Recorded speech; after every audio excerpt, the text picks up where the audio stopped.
IVM.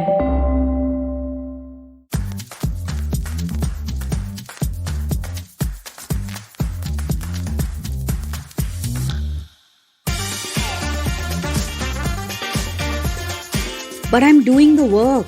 I've done the healing. I've done the write and burn. I've done the meditating. I have done the whole full moon ritual. I've done everything that they say I should be doing. Yet I'm not able to manifest this. Why is this so hard? And why can't I just have what I want? Did I just sound like you? Or do you know somebody who sounds like this right now in your life? We all think that just because we pray hard enough, we should get what we want. But only if it was that simplistic. Hi, I'm Chetna, your favorite positive action coach, and this is Say No to Drama. You guys remember Iman, the famous supermodel, the international supermodel in the 80s and 90s?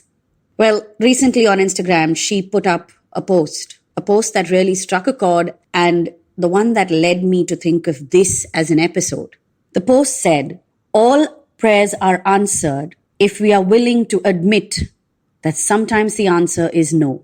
And this is one of the big reasons why we feel so frustrated. We don't want to accept that we cannot have what we want. Somewhere along the way, through books and belief systems, we have been made to believe that anything we ask for is possible and everything that we want will be given to us.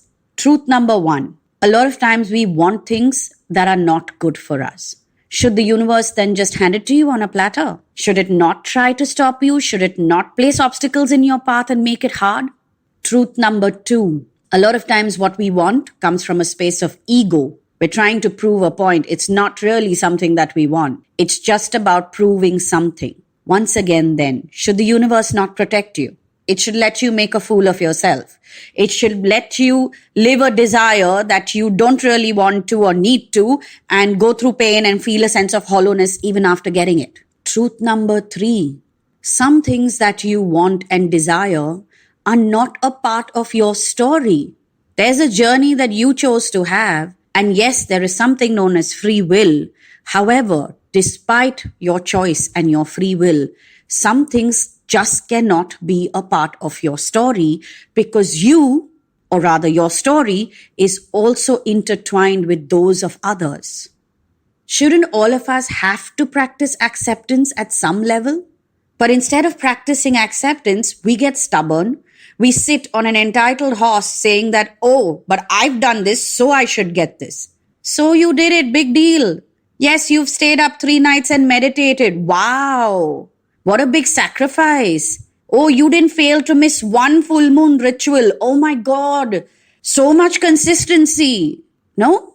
We all think that if we make the slightest effort, the red carpet should be rolled out for us.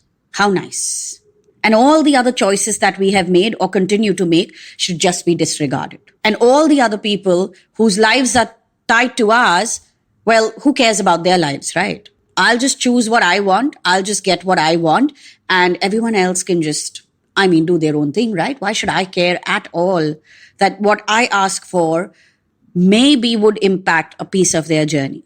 Now, I'm not saying that you need to think about everybody else all the time. All I'm saying is that you need to practice acceptance.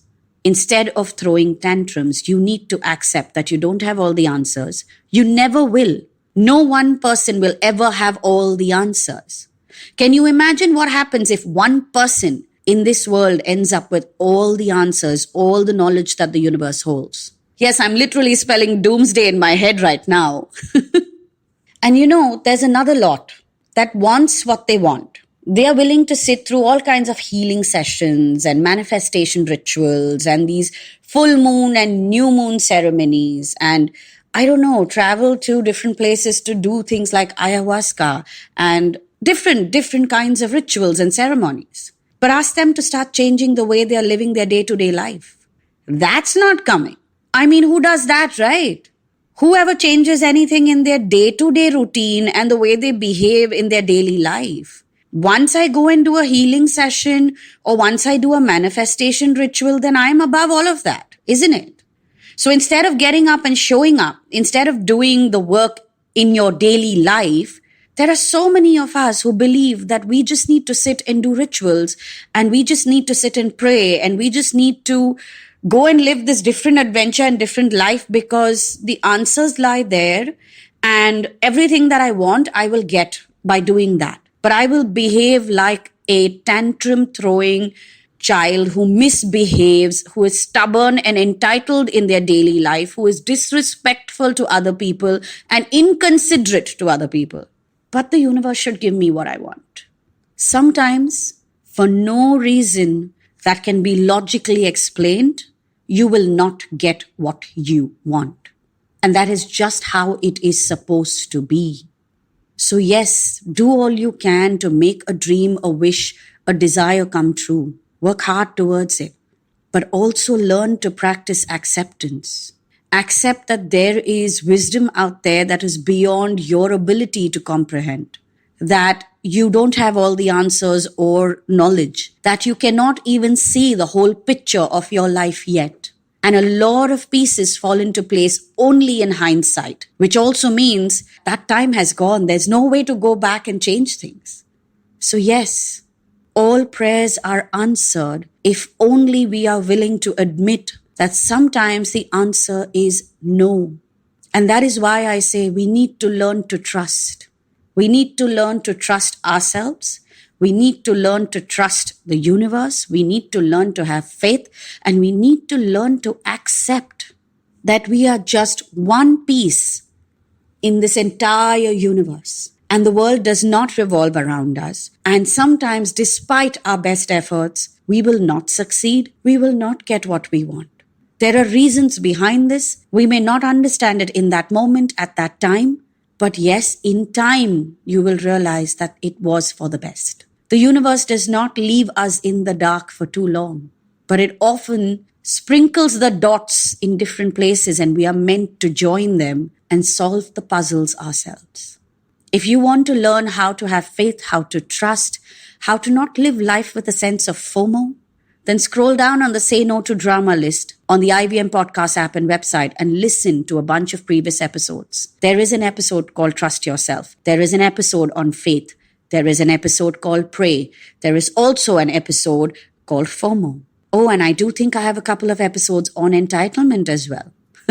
Also, if anything that I have said, or if everything that I have said in this episode seems to resonate with you and you feel like you are looking at yourself in the mirror, it's time to change.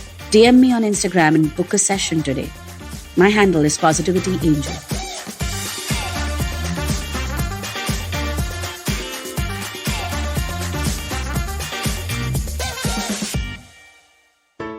There's a quick survey to fill out on ivmpodcast.com/survey. It lets us know a little bit more about who's listening to us. And you know what? We're going to do a few prizes. So, we'll do a random drawing of maybe 10 people and we'll send you all some swag. Remember, that's ivmpodcast.com/survey where you can fill out the survey. Hello, everybody. It's been another great week on the IVM Podcast Network. On The Habit Coach, communication consultant Cass Thomas tells Ashton why communication always needs to start with us. Misconduct is back with Season 3. Raghavi and Nisha tell us the real-life story of Gangubai Kathiawadi.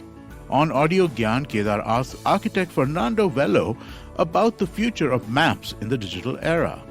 On Naan Curry, Sadaf and Archie break down the history of India's most important ingredient, milk.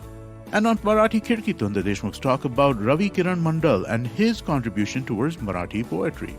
Do follow us on social media. We're IVM Podcast on Twitter, Facebook, Instagram, and LinkedIn. On LinkedIn, we've been doing a series of profiles of people within the office, so do check that out for sure. And remember, if you're enjoying this show or any of our other shows for that matter, please do tell a friend. Also, don't forget to rate us on any platforms you're listening on. And you can also check us out on YouTube. We have a page on our website, ivmpodcast.com/YouTube, with a list of all our channels. We're also doing a small listener survey to better understand how you, the listener, responds to the advertising on our network. And also, we just want to know a little bit more about you. We would really appreciate it if you could spare a few minutes to fill it out. It will really help us build some better shows for you. And finally, we'd like to thank our sponsors on the network this week, SBI Life Insurance and Jupiter, a digital banking app.